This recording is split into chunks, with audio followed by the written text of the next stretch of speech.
Welcome back mga kaibigan to the Garena Premier League 2014 Spring Season. I am JG Sphere. And I'm Jay. We are about to watch a match between Team Manila Eagles versus the Azubo TPA Assassins once again na maghaharap sa kanilang Group A dito sa ating GPL. So far, tignan muna natin ang schedules for tonight matches natin ngayon.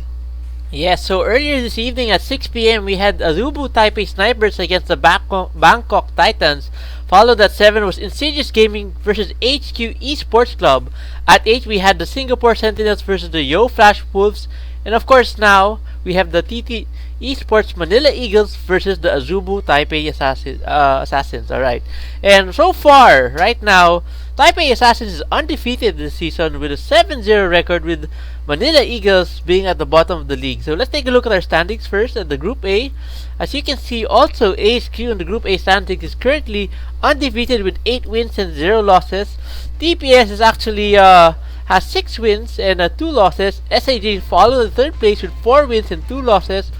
ISG has 3 wins and 4 losses, and BKT has 2 wins and 6 losses. And of course, in last place right now is still IPT with 0 wins and 8 losses. Yes, let's see ang ating Group B standings sa ating Garena Premier League 2014 Spring Season. So far, still top 1. TPA having 7-0, undefeated pa rin mga kaibigan, 5-1 para sa SF5. SGS having a 3-4 score. Yung Flash Wolves nakalaban kahapon ng MLE having a 2-5. NFL still 2-5 dito, and NFL 2-5 and MLE having the 1-5 score. So if ever na manalo sila against sa TPA, hahabol sila dito sa NFL and sa Yo Flash Wolves. But That's mga right. kaibigan, they're about to go against sa top 1 sa kanilang standings sa group nila dito.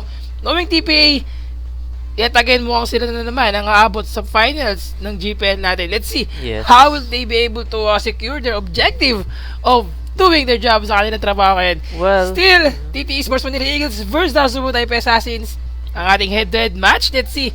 Ayan, we have MLE Yux once again against kay Achi in the top lane. Kahapon, MLE Yux used Rengar as the top lane dito against kay Renekton. that's right. Effective champion against sa Renekton dito. But, napansin natin dito na yung playstyle nitong si Renekton, sobrang dominating yung kanyang top lane nito since yung aggressiveness niya against his opponent. Emery Yux can't respond very well, and as you can see, yes, he poured down yung kanyang battle roar dito as his skill. Namamax niya agad to secure yung sustain niya, yung objective niya, also yung kanyang armor once na mag-initiate sa mga team fight. That's right. So actually, Yuxa did do so bad in his laning phase against the Renekton. Although Renekton, like you mentioned, was very aggressive. So that allowed him to actually win a little bit in CS over the Rengar. But overall, it wasn't too far behind. Alright, so looking at the match tonight, TT Esports Manila Eagles versus the Azubo Taipei Assassins. Now, the Taipei Assassins, being 7-0 and undefeated so far, I expect either one of two things. Either they'll probably pull out their standard comp, or they may try out something new. Like, normally towards the end of the season when TPA is doing really well, sometimes they like to pull up unorthodox compositions. Like we even saw a long time ago that they pulled out a dual ADR composition where the other ADR would go to top lane or sometimes in the mid lane. So this might be something TPA might want to experiment again while they're in the top of the league. Basically, their spot for the playoffs is already secured. So this is just basically just to score, basically practice their composition or try something new. Actually, for the team ng Manila Eagles dito, the Azubo TPA Assassins, mapapansin mo na sa ating GPL, lahat ng mga players natin dito, halos sila yung laging mga teams na nagpapahirap sa mga top players natin.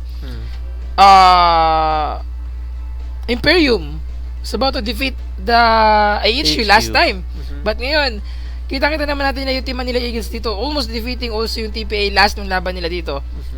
In the early part of the game, they have the advantage. Pero, ang alam ko, kung di ako nagkakamali, yung isang naging problema dito ng team Manila Eagles, yung nag-hesitate sila na mag-go sa Dragon dito. And with that, nagkaroon ng chance yung team ng TPA dito to gank that Dragon team fight, and then unfortunately, wala sila nagawa at di sila nakapag-respond sa mga ginawa doon ng team TPA. Yes. So, knowing the pick up dito ng TPA, morning, kung di ako nagkakamali last time sa GPL natin dito, morning picked Zac against kay Casadin, which is a very effective champion. Casadin is, alam natin, assassin champion to. That's right. He has this revoke, yung kanyang damage output against his opponent, but Zac can just catch that damage output na kanya ibigay dito. Knowing na choke, he usually get Lulu, Casadin, Ari, but this time, let's see kung sino yung champion na gagamitin niya against his opponent. Ziggs as well, and if ever na ang gamitin ni Morning dito ay si Nidalee, makakita na naman tayo ng Nidalee Ziggs matchup dito sa mid lane. That's right. So that would be an interesting if ever the Manila Eagles will face that composition again. I think MLE should be prepared this time around if ever they have to face that kind of composition again. But knowing TPA at this late in the game already, or this late in the season, you never know what they might pull out. They might try something new, they might try something old, or maybe they might just go with what they always pick. No, I noticed that actually Achi is one of those champions who players rather that like to use Renekton in the top lane. So I wouldn't be surprised if Yux will be facing another Renekton in the top lane again. Pero alam mo ngayon, sa lineup ng mga team Manila Eagles dito, we have Yux in the top lane, jungle Canute, still mid lane si Chok. We have the AD carry na si MLE Hate, and ang kanilang support na si TG. Para sa team ng Azubo Type Assassins, we have Achi, we have Dinter, we have Morning, Bebe, and si Jay. And I think for the lineup of team ng TPA dito, knowing team Manila Eagles, they have to do something sa ginagawa nila performance ngayon. Napansin natin yung mga nakaraang araw, even the laning phase, nahihirapan sila. Yes. Nakakasabay lang sila around 5 minutes or around 10 minutes. At kapag lumampas na doon, nag-umpisa na mag-snowball yung team, ang kalaban nila. That's The right. ganks coming from the jungle. And I think ang problema dito ng team Manila Eagles, yung kanilang coordination or yung like what we've said, like what we're always saying dito, yung kanilang objective. Yes. Yung pag-secure nila na pagkuha ng Medyo dragon, mga kulang turrets. yung map rotation kasi ng MLE. Although one of their last games they had, medyo magandang rotation nila sa early game, pero after that they stopped doing it, and then the opponents basically were able to rotate better, and because of that, MLE was trying to react instead of being proactive dun sa game. So that's what made them probably lose that last game. Yes, so far I think one reason din, it's all about the experience. Yes, alam natin TPA previous World Championship, but That's since right. si Bebe na lang natitira sa kanilang original lineup ngayon, we still have Dinter, we still have Achi, we still have Morning, we still have Jay. Yes. Lahat ng mga player dito ng TPA participated na sa ating GPL last season. That's right. So far I think what Team Manila Eagles dito sa laban nito ay sustain na kanilang mga laning phase. They have to gain the advantage in the early part of the game at hindi sila mahiyaan na mag-snowball ang kanilang kalaban dito. Canute as well, medyo nag-iba na yung kanyang playstyle ngayon. Sobrang aggressive na niya. Napansin natin sa mga previous recent laban ng mga Team Manila Eagles dito, they're trying to steal the buffs. Pero Yes. mga kaibigan, game muna tayo ngayon. Banning phase na ang match between Team TTE Sports Manila Eagles versus the Azubo Type Assassins. Let's see kung sino yung mga ban ng team ngayon. For first ban for Team ng Manila Eagles, they banned Evelyn. That's right. Kasi din naman para sa team ng Azubo Type Assassins. Yes, so just to let you guys know, we have TTE Sports Manila Eagles on the blue side, while we have the Zubu Taipei Assassins on the purple side.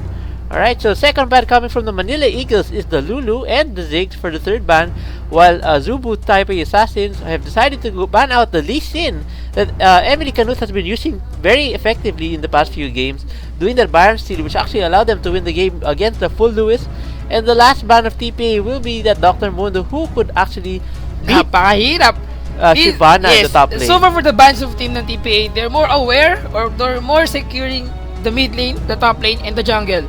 They ban Dr. Mundo, the tanky champion dito. Well, we're not, di pa tayo nakakita dito ng Mundo from Yux. Yes. Di pa tayo nakakita ng Mundo kay Canute. Yes. And hindi pa tayo nakakita ng Casadin from Chok dito sa season na to. And take note, Lee Sin was banned for team ng TPA dito, knowing na Canute is a very good player dito when it comes to his might steal. But they took Elise as the first pick dito sa laban nila. And I think that the stun, the cocoon, yung rappel niya to steal also the Baron, if ever na magkaroon ng mga Baron team fight dito, Yes. ay may advantage siya. Yes. Actually, I'm surprised that MLE did not ban out the Thresh. I think they might actually pick up Thresh in this game, so do expect that. Right now, TPA hovering over Gragas, of course, very strong champion, could be played in many roles, being top lane and the middle lane, which is being often used here. The GPL, but of course in other areas, some people even actually use Gragas even for jungle. So we'll see where the Gragas will go. Gragas and Jarvan, both the champion having the crowd control, knock-up damage from Dinter. I mean, right. kay Jarvan and also kay the damage output from Gragas. But I think medyo hindi sila ganun na nagpa-par. In par sa laban na to. Yes, the Cataclysm galing kay Jarvan. If ever na i-use is Cataclysm, 2 champion from Team Manila Eagles or 3 champion from Team Manila Eagles will be bind dito sa laban nila. But with the use of explosive cast, kakalat sila lahat dito. So parang hindi siya ganun proportion. And yet again, actually have to secure, or if ever na maging si Morning yung kanilang mid lane dito, nagagamitin si Gragas, I feel kailangan so. niya, yes, possible.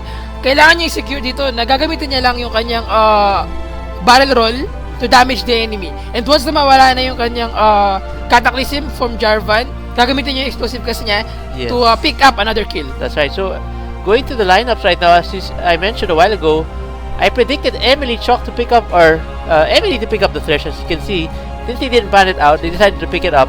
They decided to get the Renekton to take it away from TPA. It looks like they're saving the last pick for either the top or the AP. So, like I said, Gragas is very flexible. He can be played at the top lane or here in the mid lane. Now, right now, they're locking in. So this is basically a very good strategy from TPA. They want to see the last picks of Emily to find out who their mid lane is, so that they can respond properly to where Gragas will be going. Actually, having Gragas dito, they're trying to bait the team MLE. They have Gragas, possible na gawin top, possible na gawin AP carry.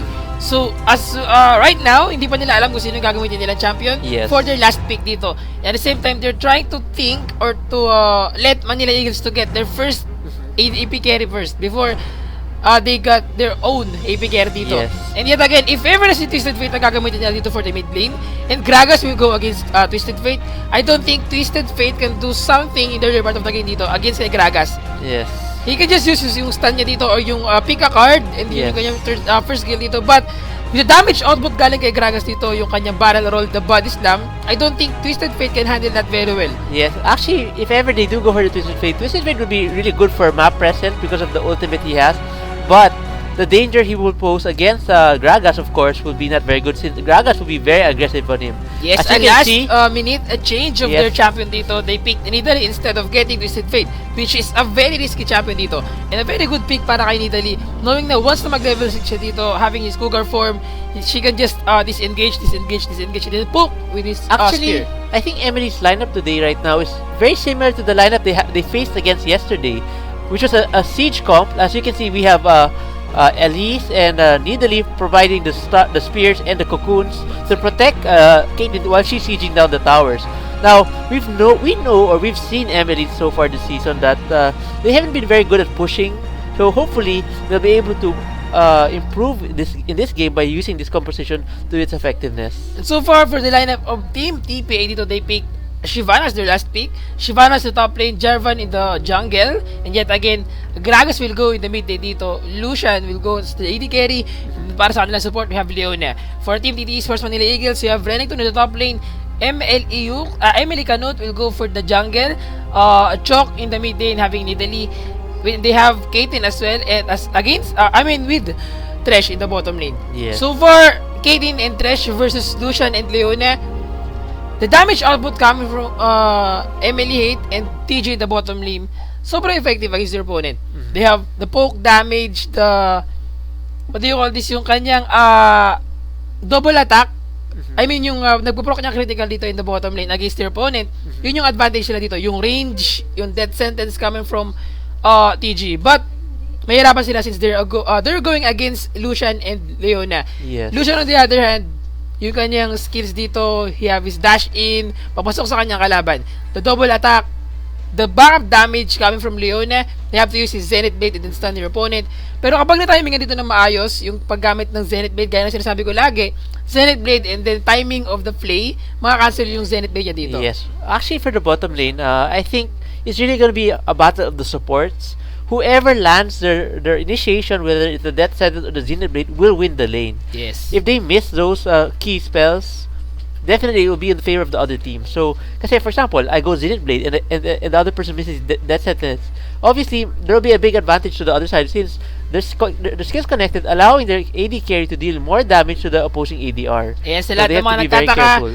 sorry Jay, nagkaroon tayo ng slight issue para sa team ng TPA dito. I think nagkaroon ng rune bug, runes bug. So far ngayon, they have to repick once again yung kanilang mga champion. Balik tayo ulit sa ating banning phase dito. Still the same. Yeah. Banning, same bans, same picks and picks. bans, yeah. And like what you said kanina, in the bottom lane, we have, yes, once again, Thresh and Caitlyn against kay Leona and Yes. Lucian. Ang masabi ko lang dito, possible na magkaroon ng lane swap dito. Possible na magpunta sa top lane si Caitlyn and Thresh, or possible na magpunta ng top lane itong si Lucian and si Leona. Yes. Actually, TP has done that already twice Yes, this actually, season. against Team MLE din, nagawa rin nila to. Yes. So, let's see kung ano yung gagawin dito ng TPA or ng MLE against their opponent. If But, ever na mag-swap lane, or ikaw, Jay, if ever na mag-swap lane sila I dito, feel like TPA may not want to do the swap lane in this game because Shyvana, although she doesn't mind going 2v1, she won't be able to farm as well as Renekton, since Renekton has better sustain and can last hit easier since he has more spells to use to last hit. While Shyvana, she's a very good duelist and she cannot duel if it's on a 2v1 lane. All she can do is farm. Unlike Renekton, if Emily Canute on the Elite comes in, he'll have a much easier time of taking the 2v1 to win that lane. So definitely, I doubt TPA will do that. Of course, TPA could still do that to be able to push hard at the top lane and then go switch to the bottom so they can pick up the early dragon. It really depends on what the coordination between Dinter, their jungler, how they decide to run it. sikreto lang naman kapag nag-swap lane dito. And if ever na kayo yung blue side and the the AD carry and the support player in the bottom lane, as much as possible, the ganks will go from the jungle dito ay nasa bottom lane lagi. Since you can just get the dragon, once na ma-initiate nyo kagad yung kalaban dito, once na makuha kayo ng CS, makuha kayo ng isa pang champion dito in the bottom lane, you can get the dragon. In the top lane as well, as you can see, yes, possible na mag-dominate yung si Lucian and Leona if ever na sila yung mag-swap lane in the top lane dito. But ang disadvantage na makaya nilang makuha dito ay gaya na sinabi natin before, yung patch natin, we have the top lane na ngayon na sobrang hirap ng mawasak. But kung mapapansin mo, Jay, halos na lahat ng mga swap lane na nalaro ngayon sa GPL, nag-succeed lahat yung mga nag-top lane. And tignan natin ngayon kung paano pa ngayon mangyayari yung ganung plan dito of TPA. If ever na sila mag-swap lane, will they be able to dominate Yukes once again in the top lane? Or makakuha ng chance dito si TG and si Hate para makapag-farm? Yes. We'll have to watch out for those junglers, as those junglers will definitely be the key players in yes, this, sila yung if magiging ever the parang swap, especially for the swap lane. The game changer, mga champions dito.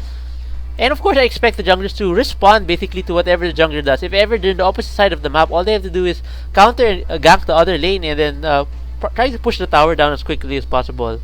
So actually, I think this might be the first or second Jarvan this season. Used to be a very popular pick in the previous season, but hasn't been seeing that much play this season. So let's see how the Jarvan will perform with the current meta today. I think something went wrong, mga kaibigan, at hindi nakapagpalit ng pwesto doon si Bebe and Morning. Para sa lahat naman, yata medyo confused yata kayo. Still Morning in the mid lane, Gragas and Lucian still in the AD carry dito, and Jay will be their support player dito. Still 1 minute left and 20 seconds. 1 minute and 20 seconds left bago matapos ang ating delay. So tignan muna natin yung ating mga runes, especially dito kay Dinter. Medyo curious lang ako. Gusto ko lang malaman as their jungler dito or Jarvan.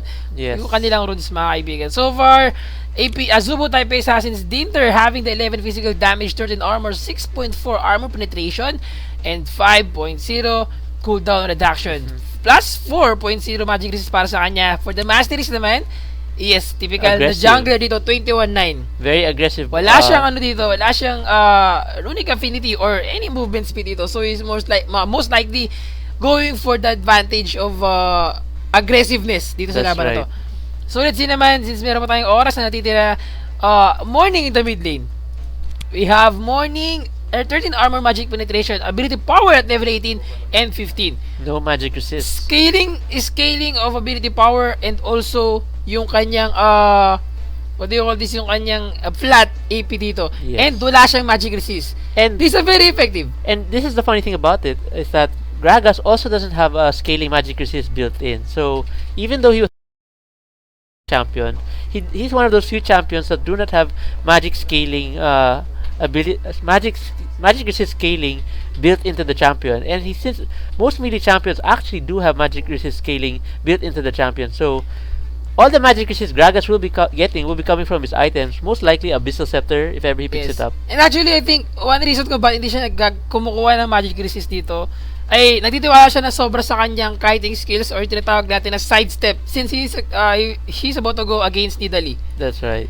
Alam natin yung skill ito ni Nidalee, yes, yung kanyang spear, yung kanyang cougar form, malakas na to kapag tumama. And pag ito yung nag-miss, wala siyang epekto. That's so, right. umaasa siya ng sobra sa kanyang performance of trying to dodge yung mga spear ng mga galing sa kanya. Alright. So, ayan mga kaibigan, bago tayo mag-start dito, Team Cup, magkaroon tayo ng survey. Nominate na ang inyong mga cafe dyan sa Cebu, Davao, Caloocan, Tarlac, Aklan, Misamis Occidental, at Paranaque. So, sa lahat ng mga summoner na taga dyan, i-nominate na ang inyong mga cafe. Just visit the esports.garena.ph. Hanapin nyo lang ang article natin about the Team Cup at mag-survey na kayo doon. I mean, mag-nominate na kayo ng mga cafe ninyo para sa inyo naman ang susunod na Team Cup. And actually, if I'm not mistaken, meron link dun sa Garena Plus nyo before you click on the Start League of Legends.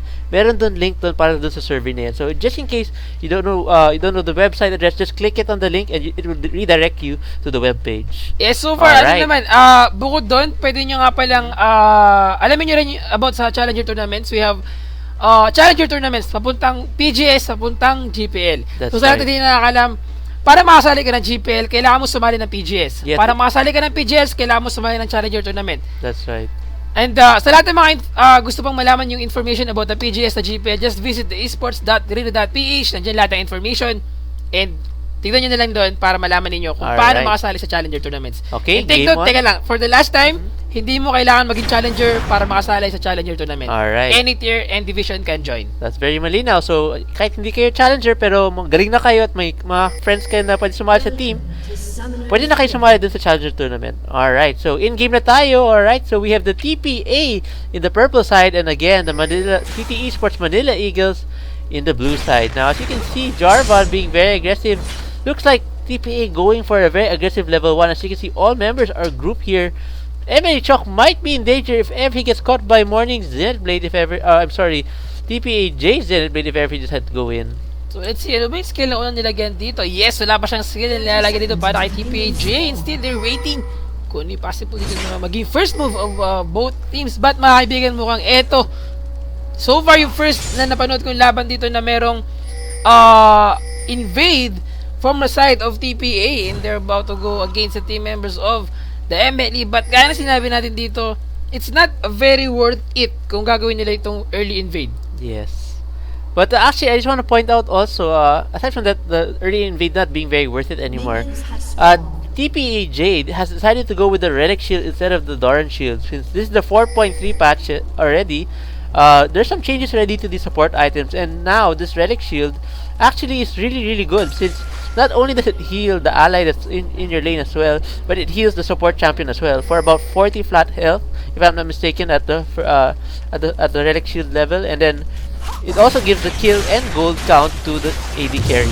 Yes, mga kaibigan.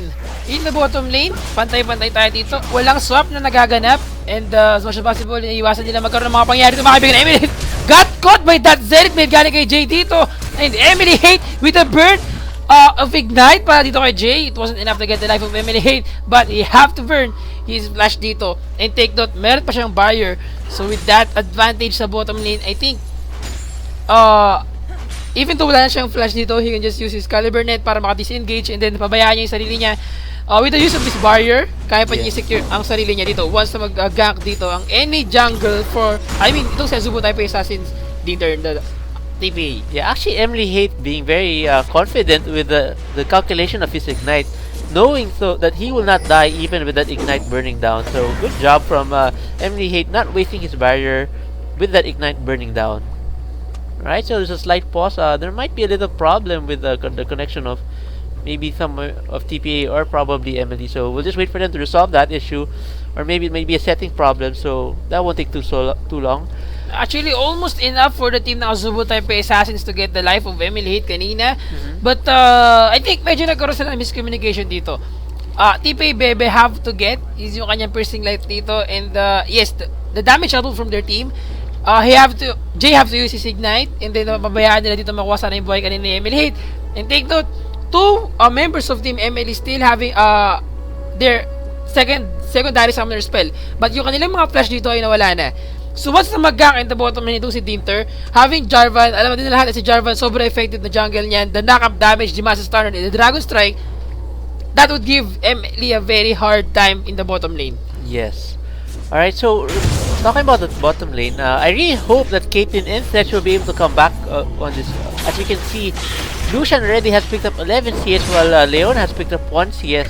So this will definitely be a huge CS advantage this early in the game. So definitely Caitlyn or Emily Hate has already lost a few CS there since he had to go back to base to heal up and pick up, I think he may have picked up an additional pot right now. So hopefully they'll be able to get back into this game. I do expect at least our Emily Canute to probably apply a little bit of pressure here in the bottom lane so that he can help his comrades here in the bottom lane to get back into the game. Yes mga kaibigan, with that advantage in the bottom lane kanina sa pagguha sana ng buhay ni Emily Hate, kitang-kita natin sa ating CS na laki ang lamang itong si si Bebe against kay Emily Hate with the 9-18, almost half na kanyang CS dito ay nakuha para kay Jay. Still mga kaibigan, it is trying to gak na mid lane dito. Canute will be able to get the life of Morning in the mid lane, or sila pa dito ang mababaliktad mga kaibigan with the cocoon landed by Canute. Sobrang liit ng range dito ng kanyang cocoon, and this assuming na lalapit doon si Morning to at least kill a champion. But take note, that cocoon gave the team TPA dito the idea na nandun si Canute. That's right. And nandun siya to steal yung mga jungle buff itong team ng TPA. And yet again, ginawa dito ng paraan ni Dinter ay mag-secure din ng kanilang jungle buff. That's Binatayan right. din niya at kinounter jungle din niya itong kalaban niya. That's correct. So, good job coming from both junglers, reading each other out very well.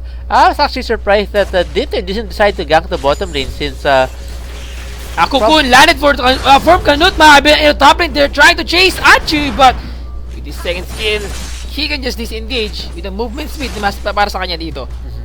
Canute so far having yung kanyang early item dito. With that item, so far di ka pa talagang makakabers ng items yung champion dito. But with the blue and red buff, if ever na matimingan mo na maayos yung mga skills dito and the backup from your teammate, kaya mong makapatay ng champion dito. That's right. So MLE Hate doing a pretty good job of CSing here in the bottom lane. Emily Chop taking a lot of barrels so far in this game, so you have to be a little bit careful to avoid taking those barrels. Of course, Emily Chok has the heal on the Nidalee to be able to sustain his life here. Also, actually, Morning is a very good champion on Gragas. It's a very good champion to sustain both his mana and his health through his passive. So yes, mga kaibigan, Canute, nagkasalubong sa Dinter. A good combo from Dinter dito trying to get the life of Canute, but a Zenith in the bottom lane, a lantern carrying from TG dito, mga kaibigan, with his second skill, and the death sentence missed by TG in the bottom lane. yes, actually, I'm surprised TG decided to go for solution already having Jay with a free range. As you can see, And then it once again, Blast and Eclipse, mga kaibigan, they're trying to get the life of TG dito. Ignited, popped out by Jay, and they have to use his Caliber Net, and then he spilled over to at least give some damage against the team ng TPA dito, but nag-miss pareho yung skill niya. And with that, TG almost there, mga kaibigan. Wala pa rin cooldown yung kanilang mga flash dito, and still wala pa rin gak na nanggagaling kay Dinter for the bottom lane. yes, going here to top lane, Emily Yuke's doing actually a pretty good job. He's actually winning, has a slight lead in the CS right now. As you can see, he has 49 to 39, about a 10 CS advantage, and there's only 4 more minions in the lane. So good job coming from Emily Yuke. A Zenith once again para dito kay TPA, para kay MLE Hate in the bottom lane, and with that, a good team coordination for team ng Subotay by Snipers, Assassins dito. And yet again, mga kaibigan, Morning trying to gak the bottom lane, mga kaibigan. Still level 4 pa lang si TG dito. Will he be able to escape? But with the explosive gas and an ignite, pop out by the team TPA. One champion of team TPA, MLE goes down, and 0-2 na ang score natin. Yes. Sobrang dominating, mga kaibigan, ang ginagawa ngayon ng team TPA against team ng Manila Eagles. 0-2 ang ating score. Ang ating goal difference ay almost 1.5k in favor of team ng TPA. Yes, actually, again, a good job coming from TPA.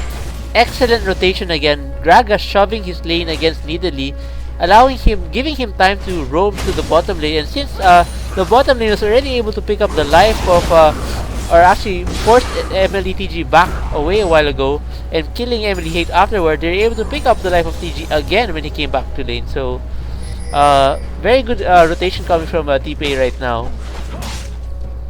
Alright, TPA Dinter right now picking up his own red buff. Probably he's gonna go to his blue buff soon after to pass it over to Morning. As you can see, Morning doing really good here in the mid lane, or doing a lot of damage to Emily Chok on his Needily, actually using his Cougar form to farm a little bit and put some harass on Morning. But as you can see, Gragas, even not building tanky, is still quite tanky because of his Drunken Rage ability. Alam mo, maganda kayo kay Emily, yung he's dominating the top lane dito against his opponent at nahihirapan si Achi dito to go against him with the damage output coming from him, mga kaibigan. Yet again, Achi have to get his Bilge Water Cutlass first before getting yung kanyang tanky items. And at the same time, for Emily Hooks, he picked up yung kanyang Tiamat kagad. 8 minutes, Tiamat. A very good CS para dito kay Renekton in the top lane. Yes, and actually, right now, at least giving over the blue buff to Emily Chok, so hopefully Chok will be able to throw a little bit more spears and deal a little bit more damage. Now, Jarvan going down over to his blue buff. I expect him to be doing the exact same thing here for Morning. Hopefully, the MLE will realize this and probably try to do something to contest this, as Needily could probably try to spear away that blue buff if he decides to do it. So here in the top lane, Emily Yuk still doing a good job against TPA Ashe. As you can see, he's still leading in CS even after going back to base and buying his first item. This Tiamat, of course, will provide him a lot of damage and sustain in lane. Actually, halos lahat ng mga top lane Renekton dito, mga kaibigan, still celebrate and the follow up by the solo dito in the bottom lane to get the life of MLE TG in the bottom lane yet again, mga kaibigan. A good team coordination for Team TPA dito getting the life of one champion of MLE with that Solar versus Dead Blade combo. Sure dead ka kagad, sure tapias ang champion mo dito. Still in the bottom lane trying to chase Emily Hate, but a gang galing kay Canute dito in the bottom lane trying to respond with the help of his champion and the free, mga kaibigan. That was a very good job. Let's see, pwede ba natin makita yung ating replays na nangyari? Yun, unfortunately, hindi pwede makita. Chok stole that dragon kanina using his spear. That's right. Very good job para kay Chok dito. Hindi man natin nakita, pero yes, he got the first dragon of his match for the team ng Manila Eagles. So even though, like I mentioned a while ago, I was expecting that maybe Emily Chok might rotate to try to steal the blue buff of Azubu TPA's Type A Assassins, but instead he decided to farm his lane, and then he realized that with the ward I believe they had there, they spotted the members of TPA going for a sneaky dragon. Because of that, Emily Chok was able to time his spear perfectly to steal that dragon away from them.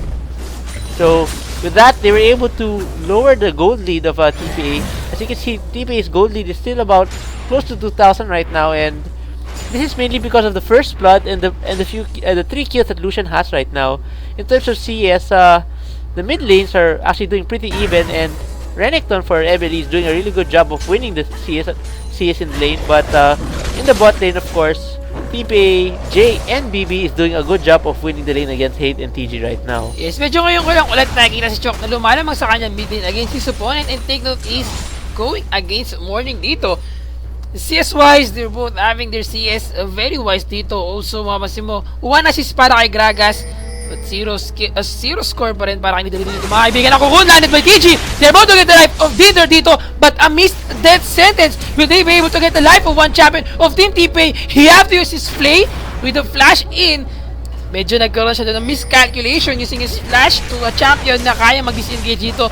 Canute got caught by that Zenith Blade. He have to use his flash out. A Dragon for para kay Hachi. But without knowing na meron tatlong members of Team Manila Eagles dito, will they be able to escape against this Street Champion, or they will go fight against them? Ano kaya gagawin ngayon ng Team Manila Eagles? But yet again, mga kaibigan, they have to disengage since medyo out of position sila sa laban na yun. Yes, actually, a lot of mistakes coming from both sides. As you can see, not only did TG miss his hook or death sentence on Jarvan, but Jarvan also missing his flag spear combo to escape from that. So although the death sentence missed, he was able to walk away even without hitting his combo.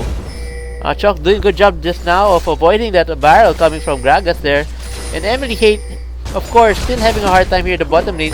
Alex Joseph Kasma being burned by Morning Tito, and a good dark passage to secure the life of Emily Chok with that ignite popped out by Morning in the mid lane. Very good job. Team coordination from Team Manila Eagles. Still trying their best to win this game. And still Emily Hooks, mga kaibigan, getting the first tier in the top lane dito with his Tiamat. And the Bilgewater Cutlass, do you think it's a very good idea for Achi to get that Bilgewater Cutlass instead of getting the Giant's Belt or the vest dito? I think the reason why he's going for the Bilgewater Cutlass is he's definitely going to build this into a Blade of the Ruined King. And since he noticed he's not winning his lane against Renekton, as long as he can complete his Blade of the Ruined King, and then, of course, both of them will be using their ultimates, he'll be able to use the proc coming from the Blade of the Ruined King to slow down Renekton from A Solar Bear Mabe and the bottom lane, 2 champion of Team Manila Eagles, but a good timing from TG to use his play just in time para dito kay Jay na mamiss ang kanyang Zenith Blade. And yet again, they're trying to chase the bottom lane with the gank from Dinter. Will they be able to get the life of 2 champion of Team Manila Eagles dito? Take note mga kaibigan, Cataclysm is still up. And Ganun responding to the bottom lane. A missed Dragon Form para kay Achi dito. And yet again, he's trying to defend the top lane. At mga kaibigan, a spear coming from Chok. With that spear mga kaibigan, almost half ng kanyang buhay ang nawala dito. And I think nahihirapan ang team ng TPA to secure their objective mga kaibigan. Wala pa rin tayong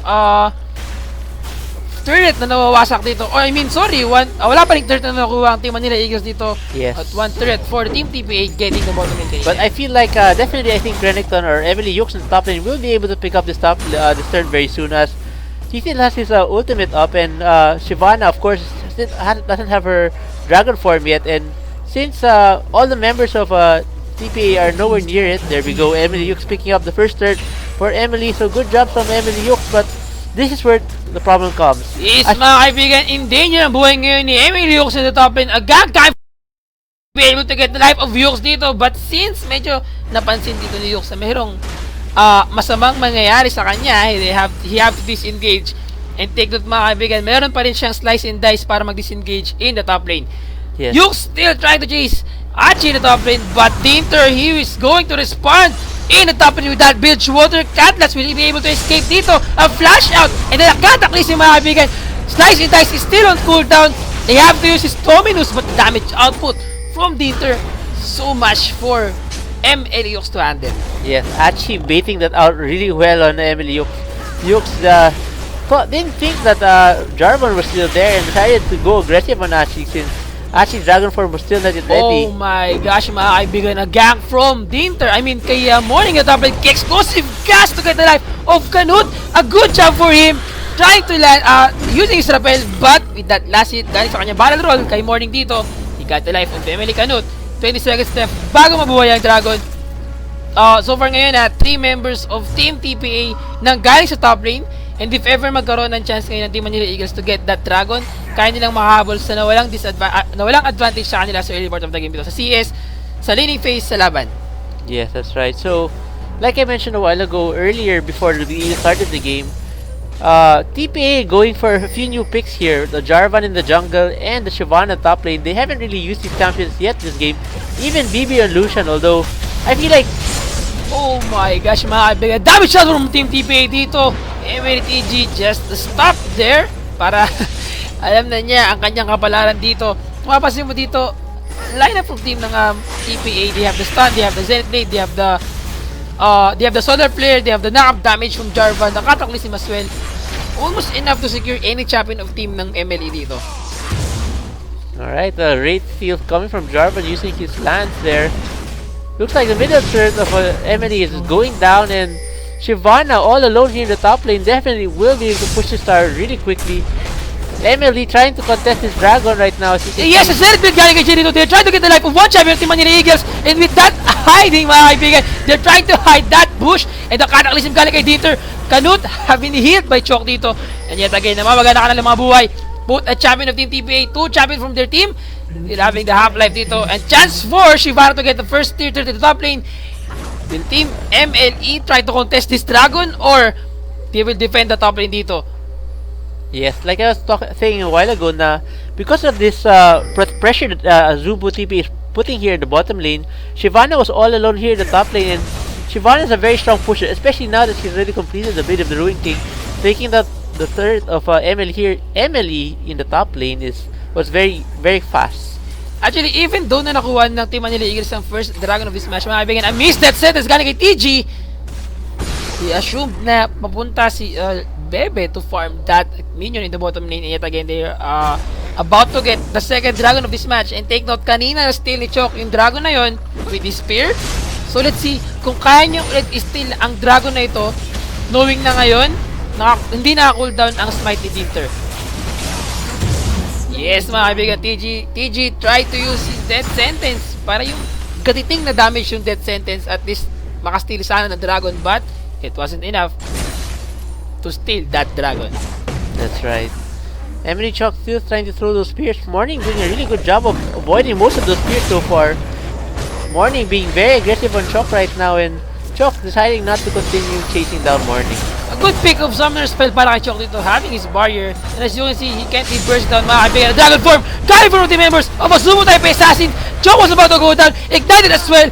Actually got the life of Emily Chok with that good combo. A solar flare galing kay Jay dito. They're trying to get the life of Emily TG with the 3 champion of team TPA dito. Double kill for Shyvana or kay Achi dito mga kaibigan. And yet again, 2 for an exchange in favor of team ng Azubo type assassin. 0-8 ang score natin. Sobrang damage output from team TPA. And I don't think Team Manilegas can do anything sa laban na ito. Mga kaibigan, at the bottom lane, Emily hit na. Ano ba kanya buhay? A good Zenith Blade once again galing kay Jay dito. A double attack galing kay Bebe. And with that rampage niya, and I think it's a 0-9 score in favor para sa team ng TPA. Yes, TPA BB being a very consistent ADR this season. It doesn't matter which ADR he uses, he is always actually dominating in almost pretty much every game. So TPA BB, ever since Worlds in Season 2, has been a very consistent ADR, and definitely one of those champions or players rather I idolize in playing AD carry. So right now, actually TPA with a 7,500 gold lead here, mostly due to thirds and kills that they picked up so far. Emily was able to take down 1/3 with the job of Emily Yuk winning the lane and being able to beat Shyvana there. But other than that, I don't see Emily picking up enough kills or any kills yet this game, since their attempts so far have not yet worked in their favor. There we go, seeing TPA BB using his calling skill on the red golem there. Basically, that's how confident TPA is now. He's even using his ultimate just to pick up a golem buff. So I guess they expect that even without that, he should be able to pick up face check para kay Emily TG dito. He goes on once again with that Zenith Blade and stun combo galing kay Jay dito. And sobrang effective ngayon ng Leon na Lucian talaga against their opponent. And kaya sinabi din kanina, Emily Hit can dominate the bottom lane if ever na lumamang siya in the earlier part of the game. But once na mahirapan siya, sa umpisa pa lang against his opponent, kung mapapansin mo kanina, munti na sila makuha ng first blood dito. Yun yung nagbigay sa kanila ng disadvantage in the bottom lane. Mga kaibigan in the bottom lane trying to gank. Dito, mid and J have to use his Zenith Blade but it missed. And they have to disengage in the mid lane dito. That's right. So Emily now forced to protect their middle third and their upper third here in their last outer thirds rather. MLE Hate still continue to farm here in the bottom lane, while Gragas is just waiting on the wings to try to pick up Emily Hate if ever he comes out of the base. There we see actually here in the mid lane, 3 members of TPA grouping up together, trying to push down the middle thirds of Emily. Emily Yux and Achi still going at it at the top lane. As you can see that Achi has already started to build his Sunfire Cape. Just the recipe missing to complete that Sunfire Cape. So in terms of items, they're still pretty much even. Only if Shyvana actually now leading in CS by about 5. So not much advantage there except for the 2 kills that Achi picked up so far. Actually, with that 2 kills na meron siya dito, mapapansin mo 8k ang gold niya compared to Renekton or si Yux dito na top lane having a 6.4k. I think that would give him the advantage sa kanyang item dito. Blade of the Ruined King, and he's about to get his Sunfire Cape dito.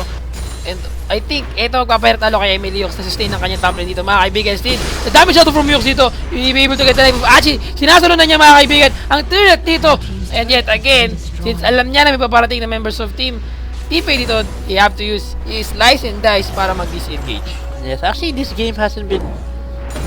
There's been a few action, but it's been mostly a quiet game.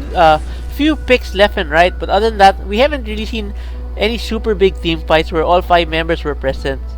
Probably the one time that there was in the Dragon fight where 4 members of TPA were there, with 5 members of MLE being there trying to contest it. But other than that, TPA just using rotations and pushing strategies to out-duel MLE in this game.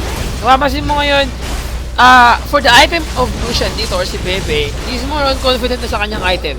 He got his Bloodthirster, he got his Phantom Dancer, and he's about to get the Blade of the Ruin. Hindi makakabigay na camp coming from team. Azubo tayo pa Assassin to secure that Baron buff. And yet again, a bush hiding dito mga kaibigan. Yet again, Yux was about to get the life of TPA. TPA Dieter goes down. Two champion from team TPA goes down mga kaibigan. Nakuha ngayon ni Achi ang buhay dito ni Yux. And yet again, they're trying to chase Achi with that ace in the hole for the last hit. 1-4-3 exchange in favor of team ng Manila Eagles. And I think the reason why natalo dito ang team ng TPA ay dahil sa pagkuha nila sana nung Baron in that team fight. Yes, medyo nabawasan na yung mga buhay ng mga members. Para sa team ng MLE.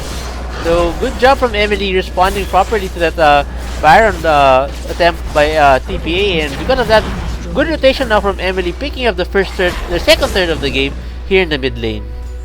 So, I expect them to probably put down a few wards. As you can see, MLE Chalk just dropping a ward there in the mid lane, and Elise or MLE Canute right now trying to check if the blue buff of TPA is there, and didn't spot anything, so probably just gonna go back to base as you can see he's calling right now.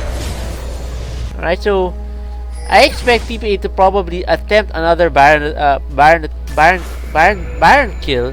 As you can see, they're already putting down wards to protect themselves this time around. But take note mga kaibigan, buhay na ang ating dragon in this match. This would be the third dragon sa laban na to.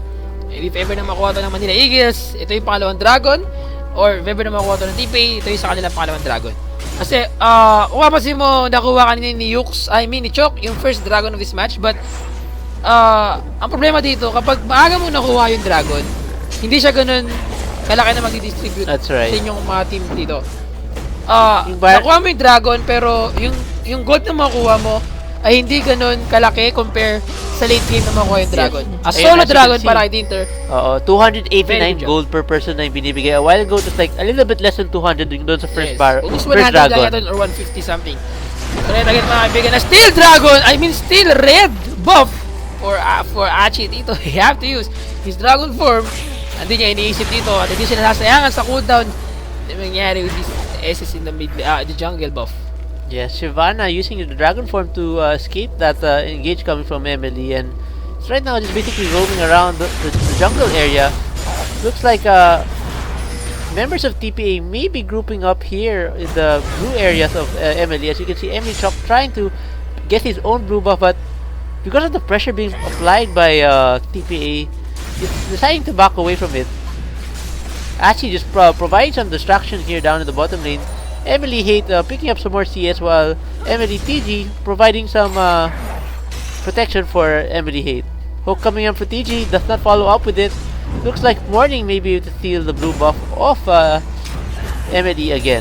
You go to contest mga kaibigan, the blue buff. TG was left behind dito, wala siya kasama to save himself. And to secure mga kaibigan, he's left dito in the bottom lane. And with that, a free kill para kay Achi. They got the life of MLE TG.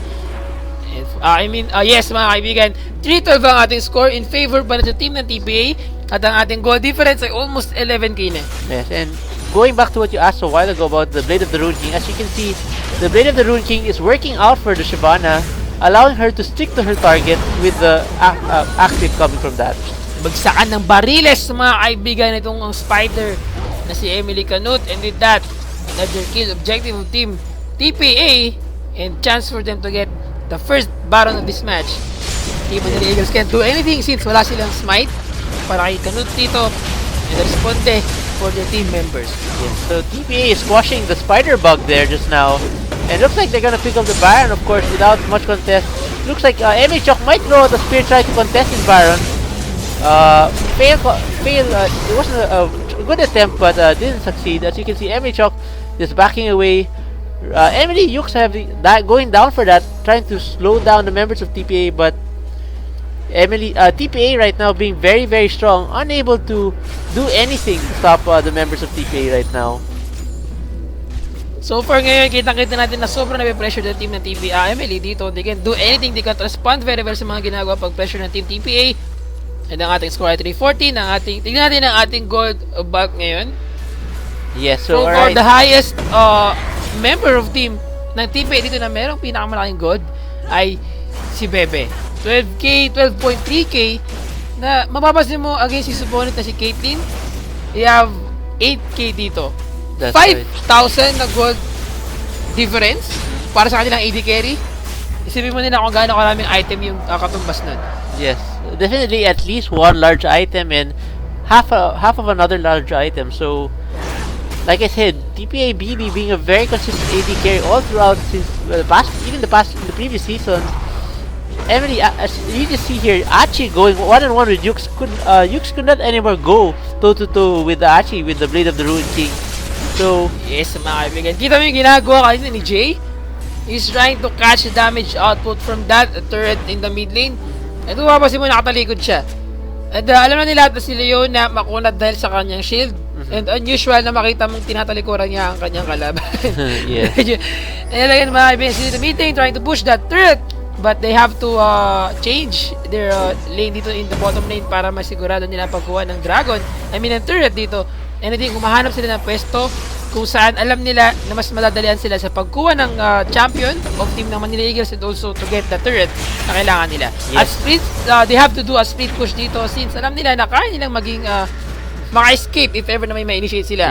So, a dash from Lucian and then a disengage from any members of Team TPA dito. Yes, so TPA providing pressure sa lahat ng lane right now. As you can see, Achi here in the bottom lane, Lucian here sa top lane, tapos the other three members ng TPA ay dito sa mid lane.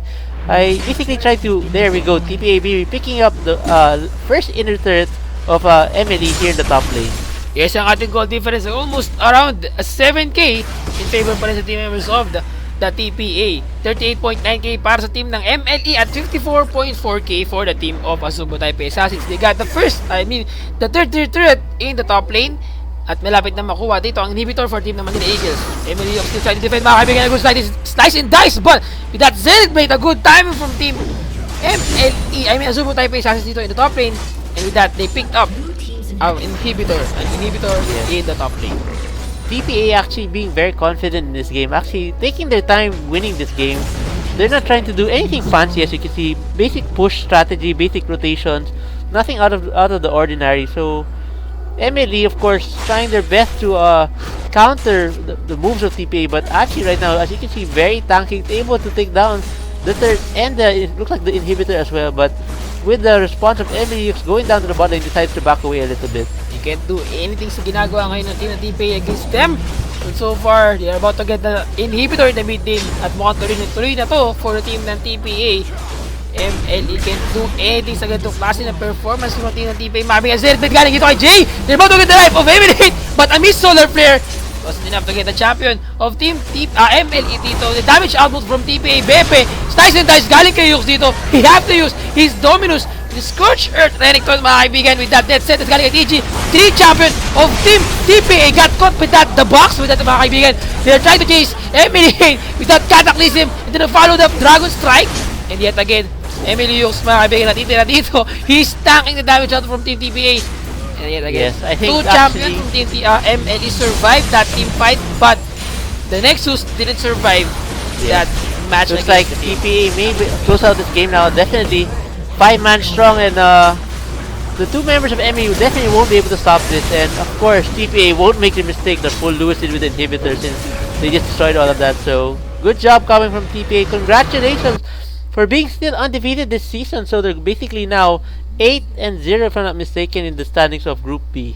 Yes, a very hard fought match para sa team ng MLE dito against TPA. Very good job for Team TPA winning this game with a 317 score in a total of 20 score dito. TPA dominated team ng MLE in this team fight. Yes. 506 for Lucian or kay Bebe, 1012. Walang death para kay Jay dito as Leona. 413 para kay Morning. Mapapasin mo, nakuha lang tong mga death na to dun sa Baron kanina, nagsugal ang team ng TPA. Yes. And I think sa performance ngayon ng team Manila Eagles, nahirapan sila na mag-secure ng kanilang early objective. Pag-laning phase, getting the CS, getting the turrets, and as you can see, top lane, yes, Emilios is dominating Shyvana. That's right. Pero in the bottom lane, makikita natin dito, even though they have Thresh, even though they have Caitlyn, they can't respond very well. Walang gank na nangyari dito from Dinter in the bottom lane. Take note wala pang gank na nangyari. Right. And they also stole that first dragon. So I think ang naging problema ngayon ng team Manila Eagles ay yung mechanics na meron sila. That's right. Yung ginagawa nilang performance ngayon, hindi masabay sa performance na kayang gawin ng TPA. I agree. When it comes to the experience, TPA sobrang laki ng gap nila against team naman nila Eagles. And I think that's the reason why alam nila yung dapat gamitin nila na champion, alam nila dapat yung champion na gagamitin nila pang counter, yung mga champion na dapat nilang gamitin to respond sa mga champion na ginagamit nila. So actually, I'd just like to give out the MVP for this game to Azubu TPA BB again, actually pushing almost all the turrets in the game, and of course going 5-0-6, no deaths again in this game. As you can see, his gold this game was a 15k gold. It's basically more than 5k gold to the closest member of Manila Eagles. So good job from TPA. Congratulations again for winning the game. And so that should basically sum it up for tonight. So G-Sphere, is there anything else that we have to say before we go? Yes, maraming salamat ulit sa lahat ng mga nanood ngayong gabing ito. Thank you very much sa lahat ng mga sumusuporta. Nakikita ko yung mga chat natin. May mga taong malungkot. Yes, alam natin yan. May mga taong tawag dito, parang nag-cheer up pa rin for team naman nila Eagles. Marami pa rin gustong magsabi na, kaya nyo yan, don't give up. You will still win this game. And sobrang saludo ko sa mga ganun tao. Alright, so those who want to make pabate, you just type in your name there and we'll make you bate after a few announcements now. Yan. So on Sunday, for those people na gustong make pabate, yan, sige, Jay. So anyway, before that, we have the Sunday Aram on Sunday, of course. And if you guys want to join this, please go to the Pro Gaming Series website, and there's a picture there, and the mechanics of how to join there are there as well. All you have to do is share and like that post, and then follow the rest of the instructions. And then if you're lucky, you might be able to be one of the 10 members who will be part of the PGS Sunday RM on Sunday. Pakilike ang ating Facebook fan page ng Pro Gaming Series. Sa lahat ng mga gustong alaman ng updates about the Pro Gaming Series, just like the fan page of Pro Gaming Series. At may nagtatanong na naman mga kaibigan, may nagtatanong, ano daw? Maayos pa daw ba yung aking mata?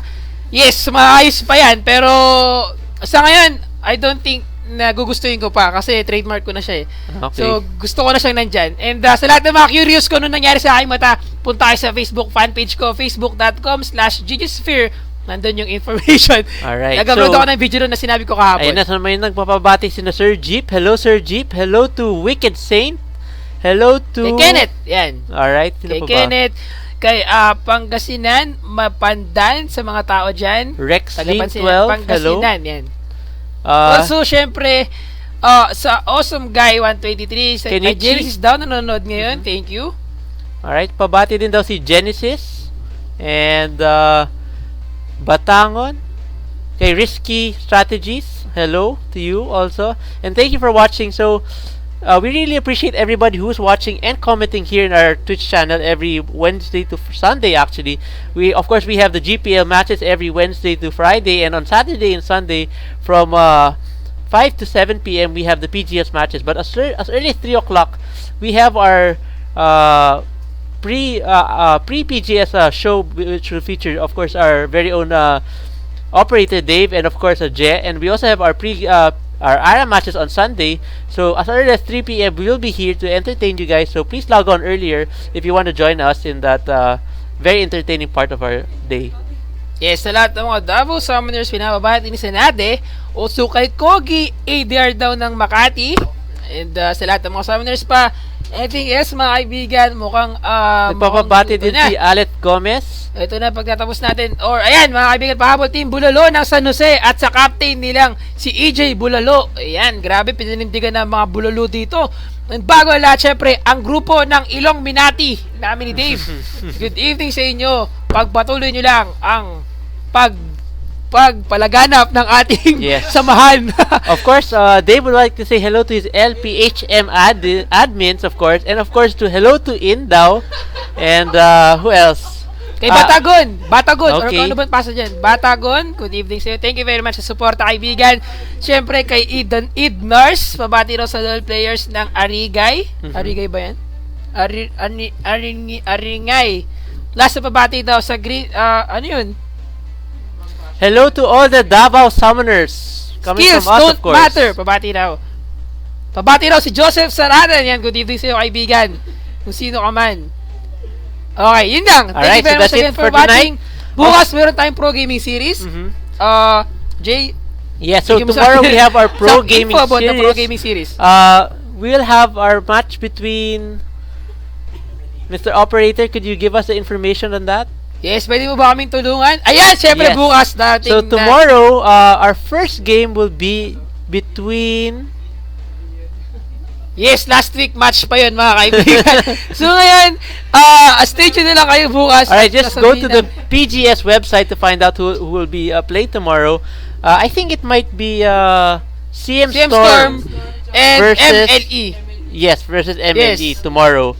And then on Sunday, it might be MSI Evo GT versus, I can't remember who they're going against. But Yes, they're going to... yes. yeah, MSI Evo GT versus the Imperial Pro team Gaming on Sunday. So please tune in tomorrow between 5 to 7 p.m. or as early as 3 p.m. if you want to be makikulitan kina Dave and Jet tomorrow. Alright, so that's it for tonight. And hello also to my family and friends, Pandan, including my girlfriend. Yes. Pandan Cafe, good evening sa inyo. Kay Dennis, Sand King, ano yung Dennis na yan? Salamat daw kay Kuya JJ. Salamat din, Skillzone Matter, sa pagsuporta. And then sa lahat ng mga summoners na nanonood, mukhang papahabol daw sa Baguio. And sa mga taga Baguio. Ayan, sa War Gods, pabati rin. Hello sa sa taga mga Iloilo, sa mga taga Decipher. Yes. Next time ayusin mo yung spelling mo kasi Decipher yan, hindi siya Decipher. Alright. Ayun na, joke lang. Thank you very much Alright. again for watching. You're watching the Garena Premier League 2014 Spring Season. Bukas Pro Gaming Series naman tayo. I am DJ Sphere. And I'm Jay. Thank you very much for watching. See you tomorrow ng gabi.